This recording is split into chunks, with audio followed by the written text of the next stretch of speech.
Let me welcome you all, officially welcome you to the 9/11 Tribute Center presentation of We Were There. My name is Judith Pucci. I'm a Tribute Center walking tour guide. As you just heard Lee explain to you briefly in the film, we at Tribute are all people whose lives have been directly affected by the events of that day. We are an extremely diverse group of people. We are of different ages, from 17 to 90. We're of very different backgrounds. In the normal course of life, many of us would never have met. And now we share a powerful bond. And Tribute is our home base. It's where we find support, and it's where we tell our stories about what that day was like from the inside. So this afternoon, you are going to be hearing two of these stories. They're going to be told to you by the people who lived the events they will be telling you about. And I am very proud to say this. They are my fellow Tribute Center guides. Next to me is Bill Spade, and then we have Joe Archieri. Joe says Archieri, I say Archieri. Since we're talking about Joe, Joe began working at the Trade Center in 1986, correct? He worked for the financial services firm Morgan Stanley. Their offices were at the Trade Center, so that means that Joe is a two-time survivor. He was here for the 1993 attack, as well as the one in 2001. Bill is a retired New York City firefighter. Before he became a firefighter, Bill was a New York City police officer. That was in 1984. Bill likes to jokingly say, and Bill can get away with saying this, he likes to jokingly say that the year after he became a cop, he was promoted to firefighter. He retired from the fire department in 2003. We're going to begin with Joe's stories. I'm just going to take a few moments to briefly set the scene for you. Joe's office was high up in the South Tower on the 72nd floor. Now, each of the towers, as you may know, was 110 floors each.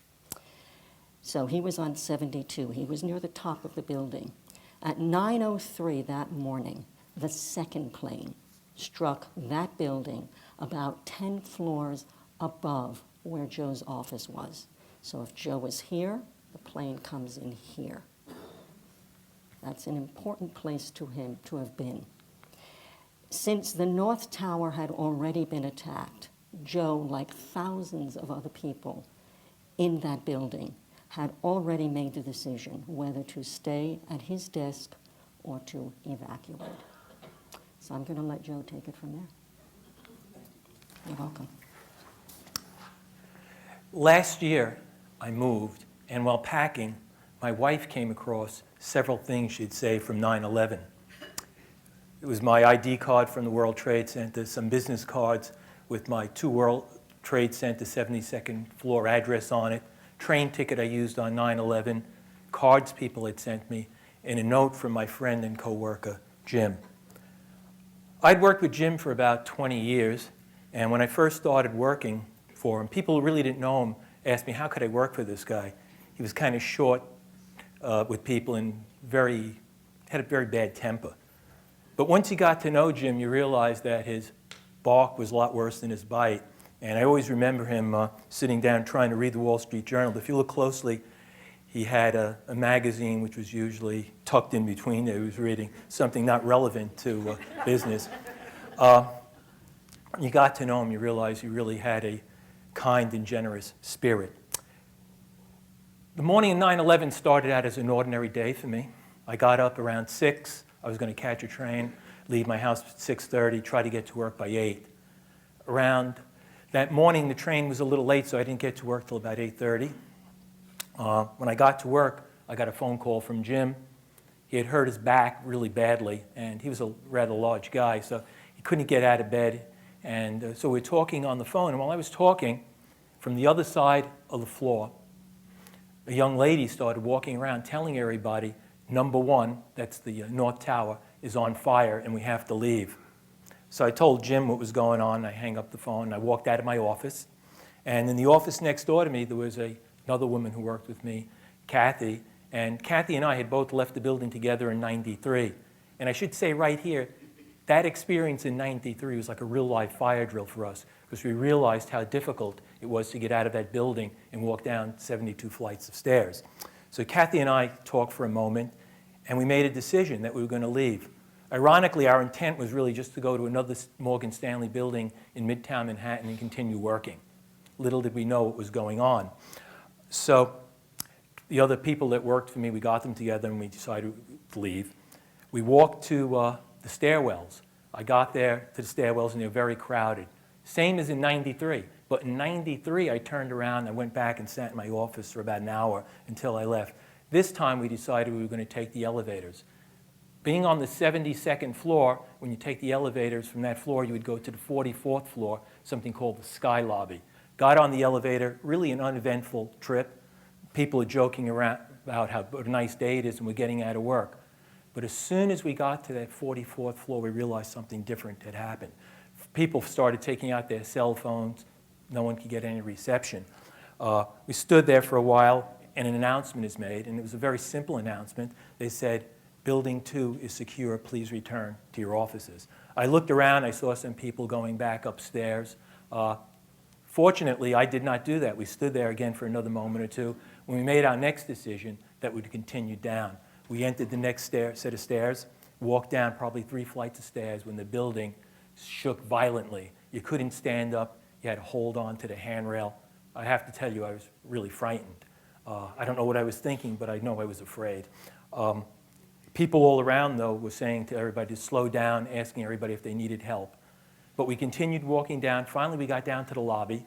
When we got down to the lobby, we couldn't exit normally through the regular doors because there was debris falling off of the building.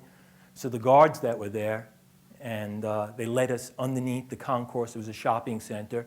And we walked underneath the shopping center. And we finally exit on Church Street through 5 World Trade Center. There was a Borders bookstore there. Remember, at this point in time, I still have no idea what's taking place, no idea what's going on. The only information was that one announcement. So when I come outside, I turn around, and I look at the 2 buildings, and there's flames and smoke coming out of them. People asked me what I was thinking, and I really don't know what I was thinking when I saw this. I had no idea what was going on. It was really frightful to look at. Then we make our next decision. The street's crowded with people, and our next decision is quite simple. We're going to continue to walk to Midtown Manhattan. Oddly, the New York City subway was still running, and we actually got on it, and we got on the train, and uneventful ride. There's one young guy on there, and he has a boom box, but he's talking about planes. We didn't know what he was talking about. We get to 49th Street, we walk towards the building we're going to, and as we're entering the building, we notice everyone's leaving. So we want to make some phone calls at this point, tell our families that we're okay, what's going on.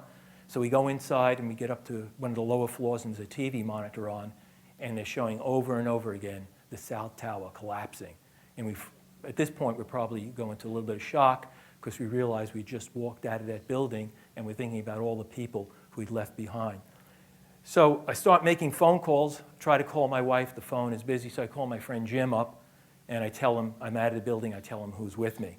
Finally, I call my wife. You could guess how it was on the phone. She was crying a bit. She remembered in '93 I'd called her right away, and she's looking at the TV, and she saw where the plane hit, and as Judith said, it was right close to where my office was. She probably thought I was dead. Got home that night. Went to the house. A lot of friends and neighbors were there. It was a nice scene, actually. A lot of hugs and kisses and tears. And after, when everyone left, my wife said to me that Jim came over to the house around 11 o'clock. I was surprised because I knew he couldn't get out of bed. And she said she was in the process of picking up my daughter from school, my younger daughter, and she met him as she was coming, and he was in the process of writing this note. And then he was on his way to go tell other people that I'd told him about that they were safe. Forgot about the note, didn't think much of it until we were moving. I never really told Jim thank you. He never really mentioned it much that he came over that day. Jim passed away a few years ago, and I'm sure if he knew I was talking about him right now, he'd really be ticked off at me. But Nevertheless, there are all kinds of heroes, a lot of heroic acts, some big and some small, and that was just one of them. Thank you.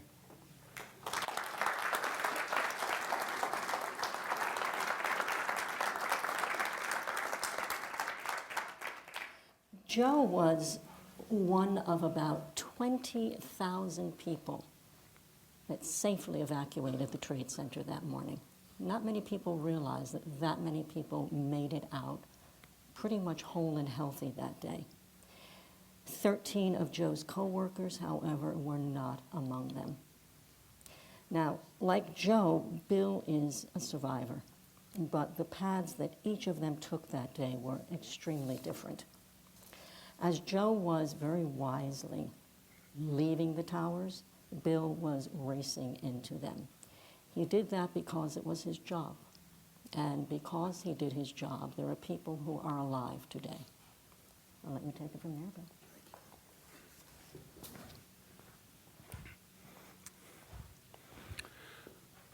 August 28th, 2001, 27-year-old New York City probationary firefighter Michael Garumba loses his life in a fire on Staten Island. He leaves behind a pregnant wife and a 2-year-old son. I remember reading the accounts of this in the paper, and it bothered me deeply. September 1st, 2001, approximately 9 a.m. in the morning.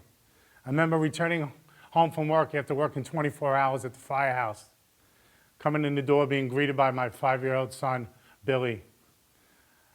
Greeting him and then greeting my wife, holding my 2-month-old son, John, and giving him his usual kiss on the forehead. And I was off to the shower. I was getting ready for the funeral for Michael Garumba. After showering, I go to my room, and appearing in the doorway of my room is my son, Billy. And he gives me those eyes that say, you were just gone for 24 hours, and now you're headed out the door again? And I couldn't give in. And I say, hurry up, get dressed if you want to come with me. And he runs off. I go to my closet, and I look for my dress blue uniform, and I can't find it right away. And then finally, in the deepest part of the closet, I find it. Now, that's a good thing. That means I haven't worn it in quite some time. You see, it's usually reserved for line of duty funerals. I remember getting dressed, and then appearing at the doorway was my son, Billy. He's in his blue suit. I didn't have to tell him what to put on. He wanted to be like Dad. I'm taking him to the funeral for a couple of reasons. One, we usually spend our time together. The other thing, maybe he'll get to understand the closeness, the brotherhood of the fire department, what it is to have great friends. He'll see that there. And also, maybe if something happened to me, he'd understand what a line of duty funeral is all about. And we head off. September 14th, 2001, about 2 a.m. in the morning. I wake up in Metropolitan Hospital in New York City, full of sweat, soaking wet. I haven't been able to sleep in 3 days. I am going through so many different emotions. I said, I got to get out of this bed and I got to write down what's been going through my mind. I remember going over to the nurse's station at that time, and I asked the nurse, can I have a piece of paper? I have to write some things down. And she hands me a piece of paper. I laugh and I say, no, I'm going to need a tablet.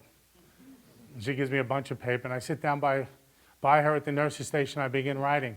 And again, I don't start with the events of September 11th. I start with Michael Garumba and his funeral. It's still bothering me. And then I get to September 11th, 2001, about 7:30 in the morning. When I show up for the firehouse, I rescue 5 on Staten Island. Walk in the door, the music playing, say no more, Dougie Miller's working.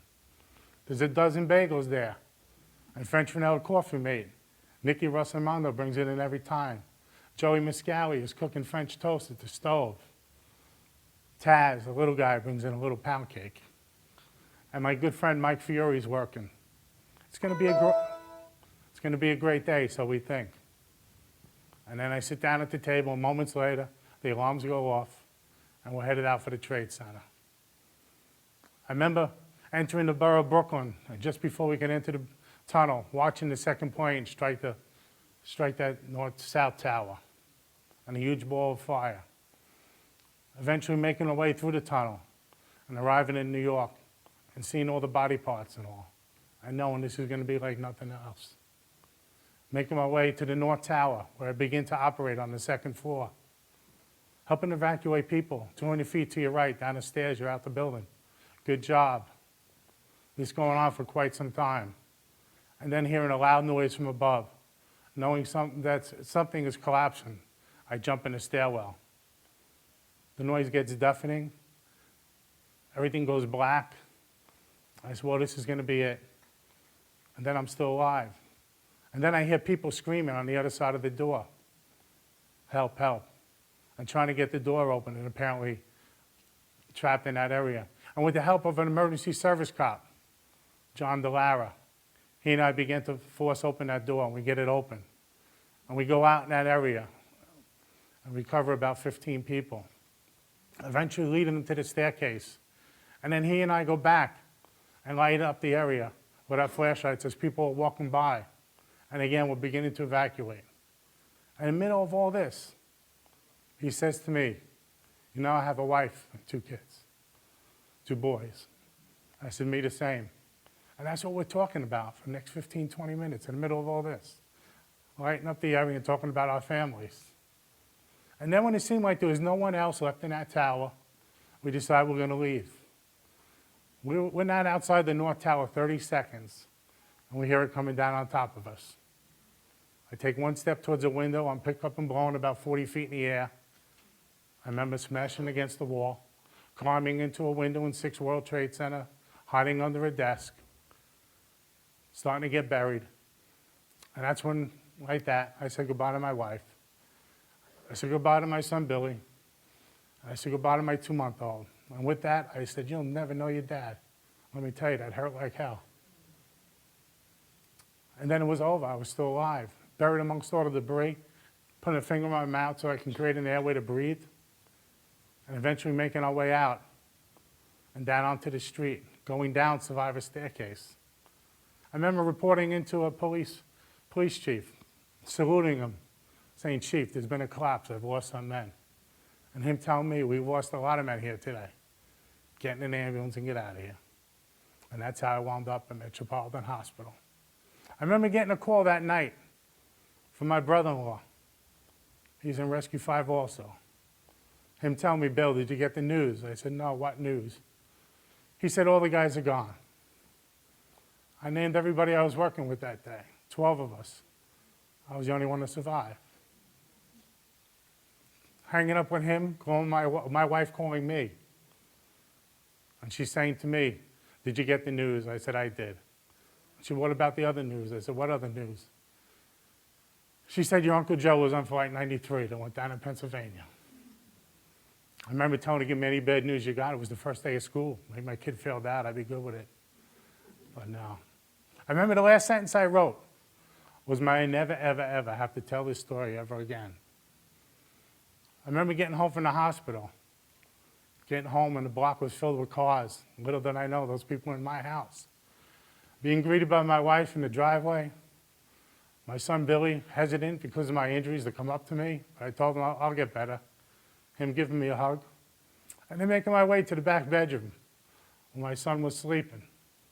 I remember lowering the rail on the crib, leaning down and giving him a kiss on the forehead, as I always did. And I said, I'll be here for you as long as I can. I'm still here. Unfortunately, for over the next 3 months, every time I opened my closet, staring me right in the face was that dress blue uniform.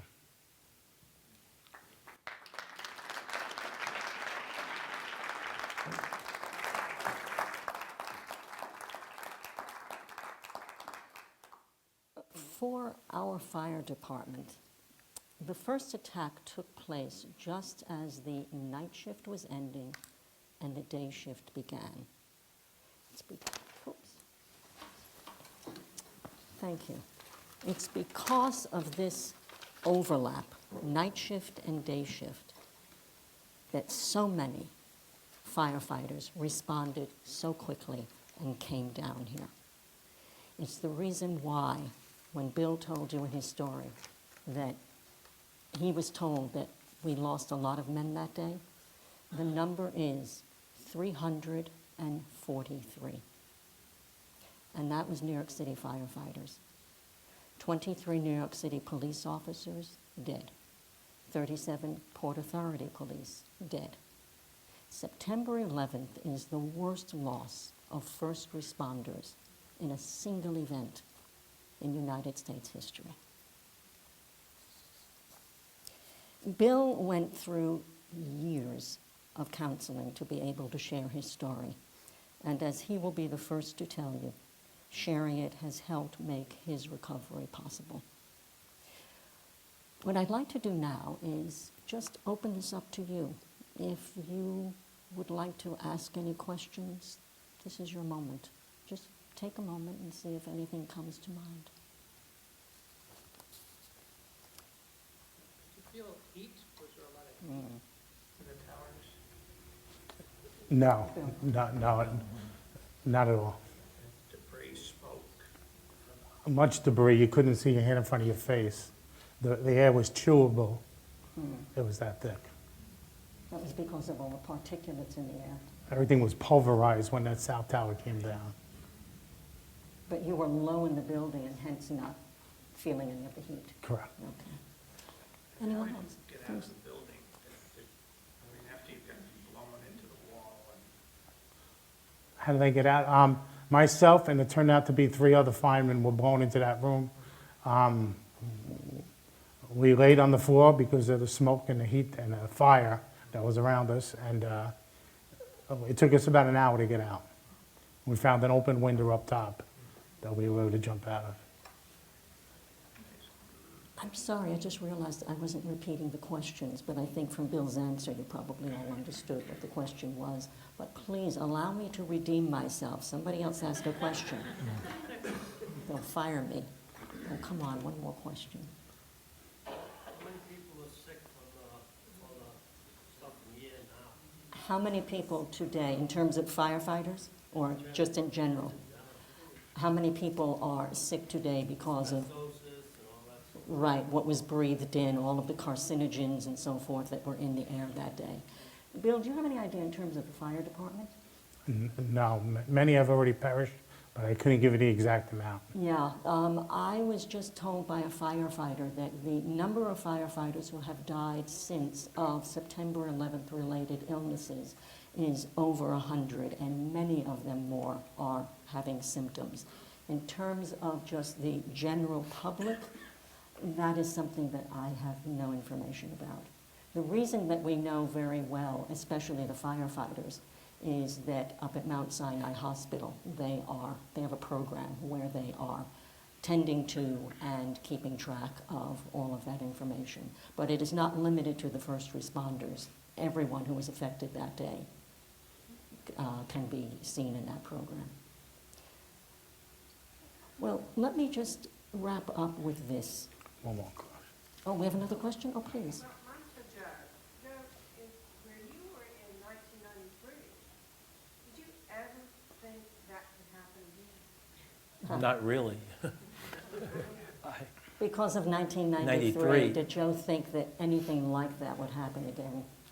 I didn't think it could happen. The head of security at Morgan Stanley, though, did, and he was the man who predicted 9/11, Rick Riscola. He was. So what was it when they made the announcement that made you go against what they were saying?